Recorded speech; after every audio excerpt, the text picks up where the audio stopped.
Hi my friends, I welcome you to this episode on public speaking. If you are not subscribed to this channel, please do and go through all my previous episodes. There is a link between the episodes. You have to gradually build your skill on public speaking. As I mentioned to you some time back, the book which prompted me to write my book, The Connect, is an amazing book. This is The Art of Public Speaking by Stephen Lucas. So what I did, I summarized the main points of the book into a simple 100 pages book. I will even say booklet, an important and essential booklet which should be there in every public speaker's or an aspirant public speaker's bag. Okay.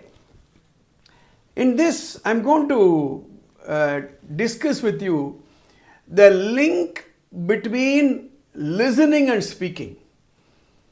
If you want to be a good speaker, you should be a good listener. Please understand this.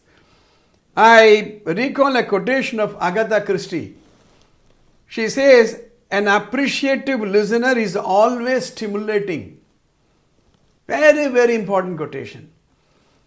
Now, I have been recommending that you listen to as many speakers as possible. I have given a few examples of great speakers the history has seen.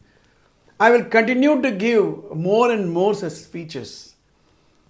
You keep watching public debates. You keep watching the debate that goes on in the various news channels. Observe how they are putting their points across. How you should listen. There are a couple of ways you can listen. One is listen to appreciate. The second one is listen to understand. The third is listen empathetically. And the fourth is listen critically. So listen to appreciate. When you watch debates, appreciate how that debater is putting across his points of view. When you listen to a good storyteller, appreciate how that storyteller is saying what he has come to say. If you are listening to a powerful debater, appreciate how he is powerful. So, listen to appreciate. When you listen to appreciate, you try to imbibe the qualities. There is a phrase called benchmarking in management science. When you are amazed at a public speaker, when you adore him, when you take him as role model, you benchmark some of the qualities. So listen to appreciate. The second one is listen to understand. See, even in a debate, you need to understand what the other person is saying. Unless and until you understand, you will not be able to meet the point. So understand. What is the context in which he is talking? You may not agree with what he has got to say, but you have to understand basically. The third one is listen empathetically. Place yourself in the shoes of the other person. Especially when you are in a small group, if a person is saying a point diametrically opposite to yours, empathetically, place yourself in the shoes. Only then you will be able to meet that point. Only then you will be able to give your own point of view, which need not be the point mentioned by that person. So, listen empathetically. And the fourth one is listen critically. Critically. For example, the speaker has to give certain facts and figures, certain statistics, certain maybe some facts which happened, which he is saying to support his case. critically. That's why you have to read every day. Newspapers, you should watch the TV channels, you should read widely various books. Only then you can become a good public speaker. So if you want to be critical of a public speaker, you need to have a storage of knowledge. So listen to appreciate, listen to understand, listen empathetically, and listen critically. I'm sure you're making a note of it. Maybe you can rewind this and listen once again and write down this. You know why I'm saying this? We are not only human beings, we are thinking beings. We are meaning-making beings. Please make a note of it. We are thinking beings. We are meaning-making beings. We can think. The audience who are sitting in front of you can think. They make meanings of what you say. Ultimately, you will have to convince the audience in front of you. So these are all very, very important. Then next, I'm going to discuss, as I have mentioned in my book, couple of reasons why are we not good listeners. You know why? We are not taught how to listen. We are taught how to speak. From our youngest days, as we are growing up, our parents corrected. They helped us to speak. And the schools and colleges, they taught us how to speak. Even now, I am teaching you how to speak in public. Normally, we are not taught how to listen. That's why I have to spend some time on this episode. Again, there's a beautiful quotation by Frank Tiger. Be a good listener. Your ears will never get you in trouble. Be a good listener. Your ears will never get you in trouble. You have to be an attentive listener, active listener, not a passive listener. Take notes. Next time when you watch debates, you will notice the participants are making notes.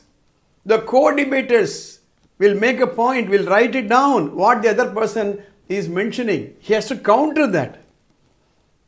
And I'm going to give you a couple of reasons why we do not listen properly.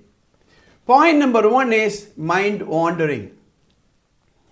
Your mind is always wandering, always. By the time you're listening to this speech, to this episode, I'm sure your mind would have wandered. All of us have the power of imagination and power of visualization. For example, if the speaker is talking about waterfalls, Niagara, Ganges, immediately your mind will wander, go all the way to Niagara Falls or Ganges. And once your mind escapes, you will miss out some good points there. So be an attentive speaker, arrest your mind. If you want to be a good public speaker, you should be able to focus on what is spoken. So, mind wandering. The second reason why we do not listen is we try to push listening too much. When we want to listen to each and every word, we miss out the meaning. See, I saw a statistics somewhere. The normal rate of speech is about 120 to 150 words per minute. You can test it out by speaking and find out where do you stand. But the mind can process up to 400 to 600 words per minute. So the normal rate of speech is 100 to 120 words per minute. But the mind capacity to process is 400 to 600 words per minute. So, see the gap? So the mind is restless. So if you go deeper into each and every word, then you will miss out. The third reason is debating and evaluating. The other person is putting his point across. Listen to what he says. Then you can debate, then you can counter his argument. Even while he is delivering, do not start debating in your mind, questioning. You can question it, no problem. But not when he is delivering. Because if you don't listen, you are going to miss out the point. The last but not the least is focusing on the person and not what he is delivering. Focusing on the person and not what he is delivering. Now, he could be your leader or he could impress you on something very great. And so you listen to him, H-I-M, and not what he speaks. So your focus is on that person. So these are some of the fundamental ideas on listening. So there is a close connect between listening and speaking. I want to make one important point here.